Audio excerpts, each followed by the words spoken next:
Morning, it's Yvonne here to do your What's Cracking reading. Firstly, thank you so much for all your support and your kind words and your beautiful comments and those things I get up to every day. Thank you for subscribing to me on this channel, and if you're new here, welcome. If you haven't checked out my other channel, I do star sign readings over there, and it's called the Aussie Goddess Astro Tarot. We're going to use the Tarot of the Divine today, but I haven't done a blurb for a while, and I thought I just want to have a little bit of a chat with you. I've watched Eat, Pray, Love with Julia Roberts probably now maybe 3 times, and I am never ever left short of the messages that come through from that movie. If you want to watch a movie that is so rich with messages about how we live our lives, it's a really good movie to watch, but you have to watch it because you have to be listening. So I'm actually contemplating buying the book now because I watched it again because I needed a little bit of inspiration, and it is a movie that inspires me. And so it's been a while since I sort of felt that I needed that little bit of a push. So I watched it this morning. I was up early. My lovely partner goes to work at 3 o'clock in the morning.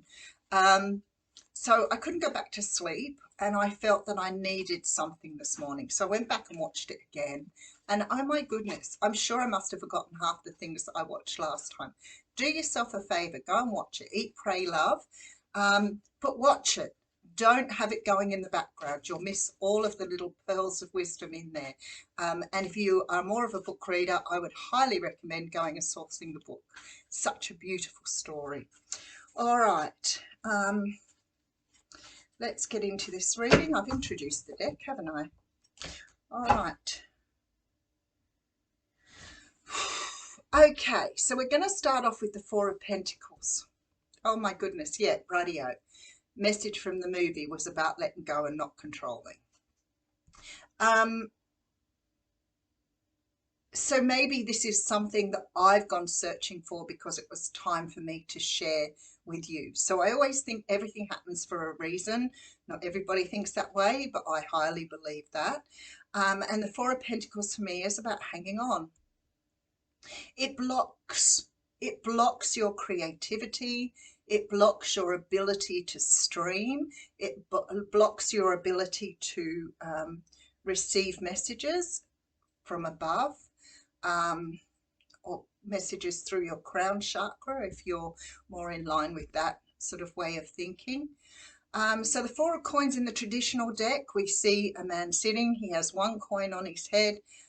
He has coins in his hand. He has coins under his feet as well. So he's not grounded, can't get message, and his heart is blocked. So this is the energy coming through when the 4 of Pentacles is coming through. Now, sometimes that can mean just something simple to unblock. It might be that you're controlling the way you think, or controlling how you treat others, or controlling your world all the time because you feel that if you control everything, somehow or another it's safer for you. It is a trauma response, and it is something we do because we are being self-protective. And sometimes people say to me, oh yeah, but they won't do this, they won't do that. You can't control what other people do. Absolutely not. And if you're trying to, then you are just wasting your own energy. So whatever this is here that the universe is saying to you, you need to let go of, be the observer. Have a think. Spend a day just with yourself. Spend a day just being alongside yourself on your journey, watching what you do, how you speak, how you interact with others. What is your mind filled with? Is your mind filled with control? Because if it is, and you're always trying to control the next moment, the next minute, you're always going to be wanting for something more. And if you're always wanting, you don't allow for manifestation. Because if you're wanting, you're directing yourself in that way. So I feel like with that 4 of Pentacles, you're being asked to let go. We do have the Lovers card coming here. Now, I've always talked about the Lovers card because the original message here was a choice. It could be a choice between 2 people. But whatever it was always a choice. So we have a choice. We always have the choice. So even if we haven't got the choice about something that's happening, we still have the choice about how we react to that. How do we implicate that into our lives? What do we do with it? We still have a choice. So either we can accept or we can reject, if reject is a word that you sit kindly with. So here we are with some sort of choice about letting go here. So I feel like here we got the Hermit card next. So it's a time of self-growth. It's a time for you to really go inside and validate what you want. Now, I want to talk more one day on validation, external validation, because a lot of people stay in that energy, always waiting for somebody else to validate things. Or, well, they didn't like the way that I did this, or they didn't like this. You don't need that external validation. So if you find yourself questioning what other people are thinking, then you're looking for external validation. So when the Hermit comes around, it talks about us healing, but deep healing, not sort of just being able to say, well, I've done that and it's done. Really understanding why you've done that at a much deeper level. So taking time out to do that. Okay, 5 of Cups. All right, I see what's going on here. We have a King of Pentacles coming out here. Oh, with the Queen of Pentacles. So it's possible this could be that you're hanging on to a relationship because you're trying to control how that relationship plays out. You know, sometimes when we walk away from things or somebody leaves us behind, we're still trying to control how that's going to proceed or how the outcome's going to be. And of course, you can't control that, but you will try everything to control. And the idea is you put the energy back into yourself. So you can't control what the other person's doing. You can't control them to come back. You can't control them to give you forgiveness. What you can do is do all those things in yourself. And if you're doing them within yourself, then what you're in fact doing is releasing. And that is where the important thing lies. I always talk about, you know, if you've let a bird go and it comes back to you, it was meant to be with you. So you trust that whatever you're letting go of will result in something for you, but you don't control how that comes out. I remember reading somewhere that if you're controlling an outcome or controlling a desire, you leave no room for the universe to give you an opportunity. So if I'm controlling that I want to get 10 out of 10 on my next test, you know, it may be that the universe is sort of giving you an opportunity to get 9 out of 10. But if you only want 10 out of 10 and you don't succeed, how's the universe bring you in the 9 out of 10? I know that's sort of a bit of a loose example, but, you know, when we envisage what we want, we let it go. So we say we want an outcome, we want to have love in our lives, but if we're thinking every day on how that's coming in, then what we're doing is limiting what the universe can bring us. So I feel like here this letting go is about you understanding that you just leave it out there. You don't spend every moment of your life wanting the next thing, because if you're always wanting the next thing, then you're going to miss out on the alternative that something was going to come your way. I hope that's what they're talking about. All right, so we have the 6 of Wands coming through. I have a feeling the 6 of Wands may have come out yesterday or the day before as the first card in the reading. The 6 of Wands is a beautiful card. It does talk about victory. It also talks about not sitting back on your laurels, like not winning something and thinking that's it. You don't have to put in any more effort. It's always about maintaining that level of effort.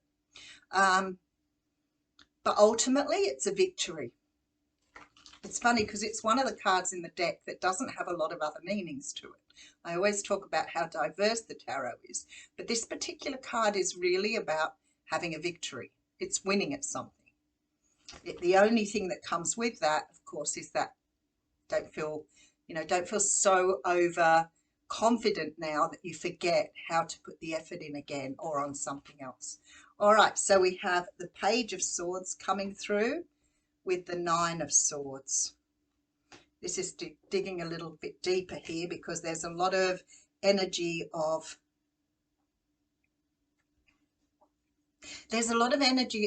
sort of putting things behind you. A lot of energy of not sort of clinging, coming through very, very strongly here. So when you're clinging and you're overthinking something, then that can make you highly anxious. And if your mind is always in anxiety or you're always overthinking, you have no room for anything else in your mind. And I always say this makes you really tired. It really does. It's like you feel exhausted at the end of the day and going, what did I do today? I didn't do very much, and yet here I am absolutely exhausted. Well, your mind has. Your mind's carried on doing all these things, even though you may not have done. So there's a real need here for you to be able to cut something loose, let it go, move forward without taking all of that baggage with you. You know, sometimes that's one of the hardest things to learn to do, is turn your mind off. And I think that's why we're always pushed to do meditation. And we know now meditation, when I was younger, it was like a woo-hoo thing. And now the psychologists and scientists know that there's truth in meditation. There's truth in opening your mind, but leaving it empty.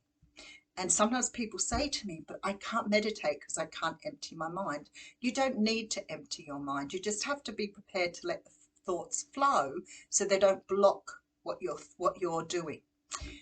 And I found this particularly taxing at night time, because I would wake up in the early hours of the morning and my mind would start going. So I started to use the delete block button on the computer. So I learned how to use delete and block. And that worked for me. So now when I'm having trouble and my mind's on overdrive, which again is a trauma response from childhood, always remember that, I just delete and block. That's all I do. And if the thoughts come back in again, I delete and block again until my mind clears, and usually by that time I'm asleep. So that's why we're taught those little tricks like sheep jumping fences, or the alphabet on a board, which is particularly was good for me at one stage. It helps us to take our mind off what we're thinking about, and then we can fall asleep. So I feel like here you're being asked to let go of something because it is exhausting you. And it may be that you're going backwards and forwards on something here because you're wondering here if something's going to happen or if it's not. You've got the Three of Coins and the Three of Swords here. So there's always a little bit of a feeling with the Three of Pentacles that you're doing something that's aligned with your journey. So maybe this was some sort of learning or healing you needed to do on your journey to move forward. I feel like here you're waiting for a love offer.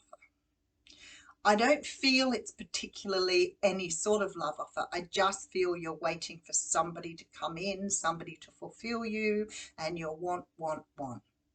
And when you're wanting, like I said, you leave no room for manifestation because you're always going to be wanting.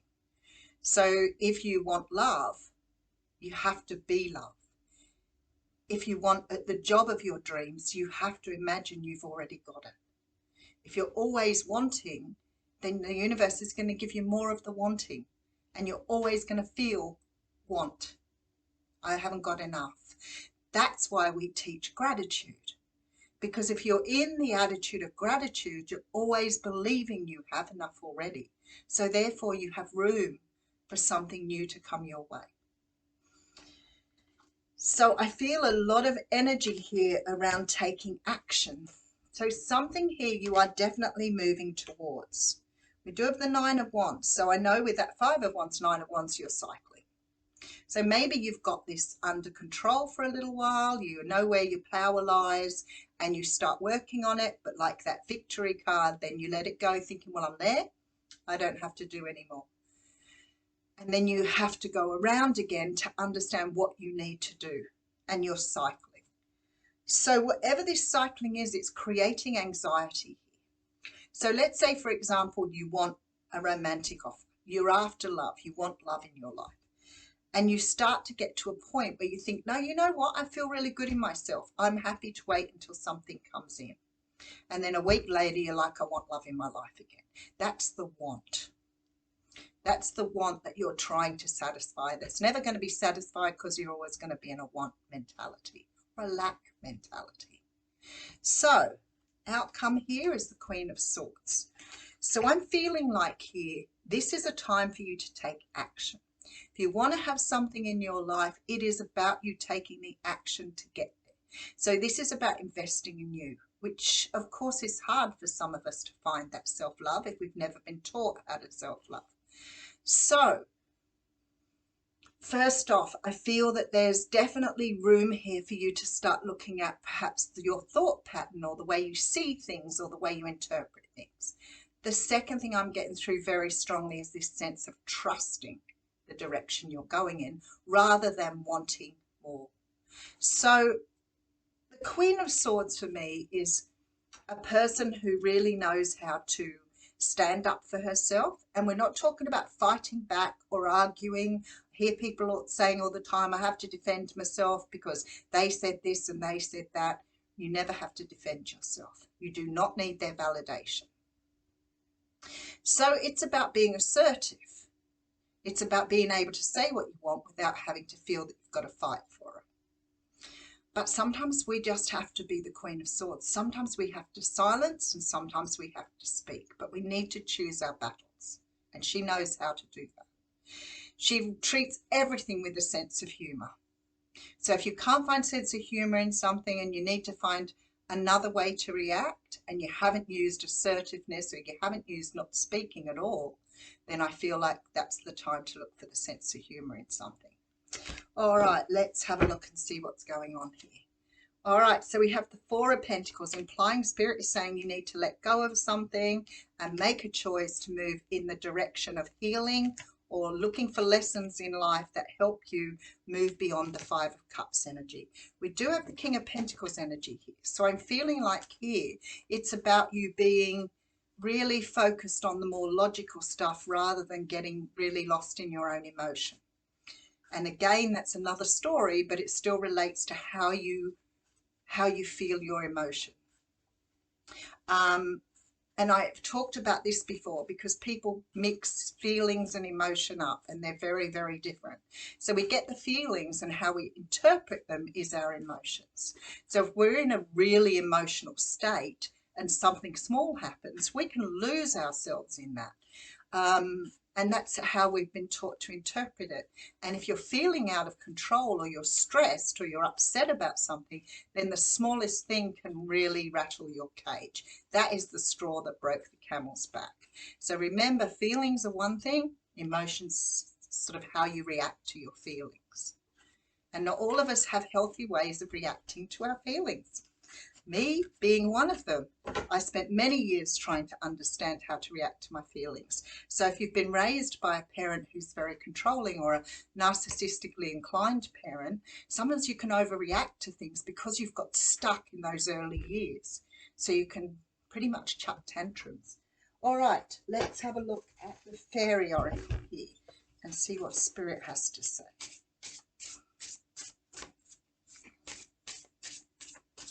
Oh, and there it is.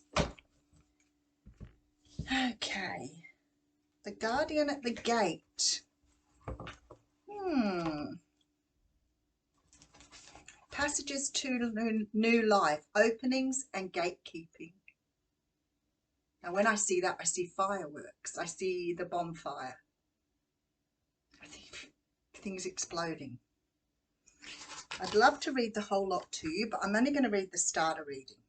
Drawing this card indicates that a passage is being made to the beginning of something new in our lives. It speaks of new opportunities and new openings. Good year for it, year of the water rabbit. Passing through this gate may lead to a physical journey, a mental or emotional one, or a journey of the spirit. It's always leading to adventure. This gateway will also lead us to significant change in our lives. The passage through such a gate changes us. The gate we face might not seem like much. So I feel like here that you're being asked to pass through something to the other side. Now, maybe for some of you that is getting past the overthinking. Maybe for some of you it's letting go of the past. Whatever the cycle is that you're doing here, this is what Spirit's saying. If you pass through the other side, then a whole new world will open for you. So it's a really, really beautiful card to get. So whatever you're working on, whatever you need help with, go and watch Eat, Pray, Love. Sure it will help, but watch it. Listen. See ya.